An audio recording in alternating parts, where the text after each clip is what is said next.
పారిశుద్ధ్య కార్మికుల సమ్మెతో హైదరాబాద్ మురికి కూపంలా తయారైంది. ఎక్కడ చూసినా చెత్తమయమైంది. ఏ గల్లీకి వెళ్లినా, ఏ రోడ్డుపై నడుచుకుంటూ వెళ్లినా కంపు కొడుతోంది. ముక్కు మూసుకోకుండా వెళ్లలేని పరిస్థితి నెలకొంది. ఈగలు, దోమల బెడద పెరిగింది. జిల్లాల్లోనూ పరిస్థితి తీవ్రంగా ఉంది. ప్రభుత్వం వెంటనే స్పందించి సమస్య పరిష్కారానికి చర్యలు తీసుకోవాలని ప్రజలు కోరుతున్నారు.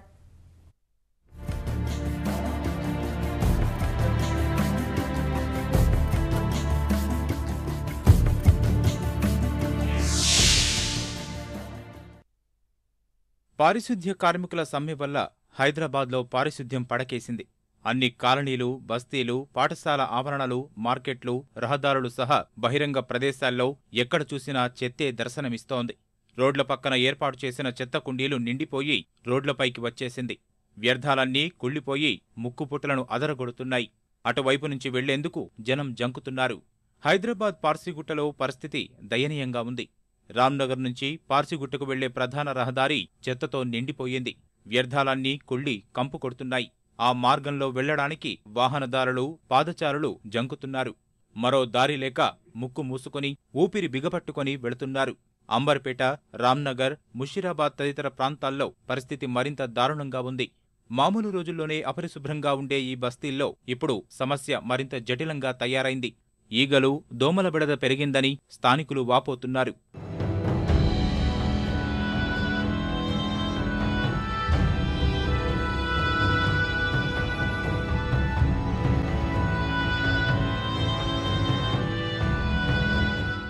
బోరబండ పరిసర ప్రాంతాల్లో ప్రధాన రహదారులపై టన్నుల కొద్దీ చెత్త పేరుకుపోయింది.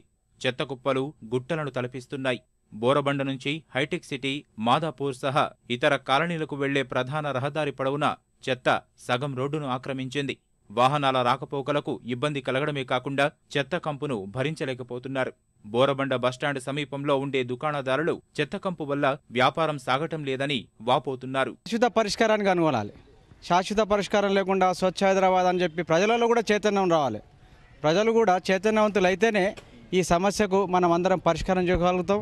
ఇంకోసారి పునరావృతం కాకుండా పారిశుద్ధ కార్యక్రమాలకు ప్రత్యేకమైన ఈ ప్రజలకు ఎలాంటి ఇబ్బందులు లేకుండా ప్రత్యేక చర్యలు తీసుకోవాలని మా కాలనీవాసుల తరఫున డిమాండ్ చేస్తాం. ప్రభుత్వం దీనికి చొరవ తీసుకొని వాళ్ళే ప్రైవేట్ వాళ్ళ నుంచి అన్నా తీయించాలి కంపల్సరీ. ఎందుకంటే ప్రజలు చాలా ఇబ్బందులు పడుతున్నారు. కంపు వాసన వస్తుంది, చాలా గలీజు వాసన వస్తుంది.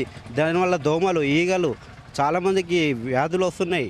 అంటువ్యాధులు, మన మలేరియా, డెంగ్యూ అట్లాంటి టైఫాయిడ్ వంటి వ్యాధులు వస్తాయి. దానికి బాధ్యులు ఎవరు? చిన్న చిన్న పిల్లలు ఉన్నారు. ఇక్కడ ఆ వాసనకు జ్వరాలతో బాధపడుతున్నాం. దాంతోపాటు ఈ డ్రైనేజ్ లైన్ కూడా పాడుతుంది. ఇక్కడ అది కూడా 6 రోజుల నుంచి పాడుతుంది. కానీ ఎవరు వచ్చి పట్టుకునేటోళ్ళు లేరు, వచ్చి చూసేటోళ్ళు లేరు. దానివల్ల మేము హాస్పిటలైజ్డ్ అయినాను తప్ప కానీ వేరే వాళ్ళు వచ్చి మాత్రం టేక్ కేర్ చేస్తలేరు. గవర్నమెంట్ తక్షణమే చర్యలు తీసుకోవాలని కోరుకుంటున్నాం. 4 రోజుల మట్టుకు వచ్చారు. ఎమ్మెల్యేలు, ఎంపీలు అందరు వచ్చారు, ఊడ్చారు, తుడిచారు, పోయారు. దాని తర్వాత మళ్ళీ చెత్త హైదరాబాద్ అయ్యింది తప్ప మనకు మంచి హైదరాబాద్ అనేది లేదు. వాసన వచ్చి పిల్లలు ఆగమైపోతున్నారు. మేము రోగాలు వచ్చి హాస్పిటల్లో పడుతున్నాము. ఈ ఈగలు, దోమలు, ఈ వాసనతో బాధపడి మేము ఇదైపోతున్నాము. మరి చేసే వాళ్ళతో చేయనియరు. మరి మీరేమన్నా చేసి మాకు ఇది చేయరు. మేము రోగాలతో ఇదైపోతున్నాము. పిల్లలు కూడా బాగా సుస్తైపోతున్నారు. ఇక పాఠశాల కూడా ఉంది దగ్గరలో. వచ్చిపోయే వాళ్ళు ఈ చెత్త వల్ల కింద జారి పడిపోయి దెబ్బలు తాగిపోతున్నాయి. ఇది దీని గురించి పరిష్కరించాలని గవర్నమెంట్ కోరు. జిల్లాల్లోనూ చెత్త పరిస్థితి తీవ్రంగానే ఉంది.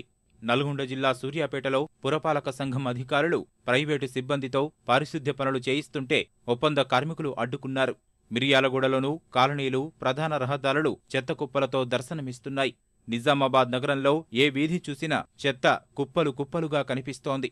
చెత్త కుప్పల్లో పందులు, పశువులు స్వైర విహారం చేస్తున్నాయి. వరంగల్ నగర వీధుల్లో దుర్గంధం వ్యాపించి ప్రజలు తీవ్ర ఇబ్బందులు పడుతున్నారు. కాలనీలు, ప్రధాన కూడళ్లలో చెత్త గుట్టలుగా పేరుకుపోయింది. మంచినీటి నాలాల చోట చెత్తతో పాటు దోమలు, ఈగల బెడద ఎక్కువైంది. ప్రభుత్వం త్వరగా స్పందించి ప్రజలకు అనారోగ్య ముప్పును తప్పించాలని నగరవాసులు కోరుతున్నారు.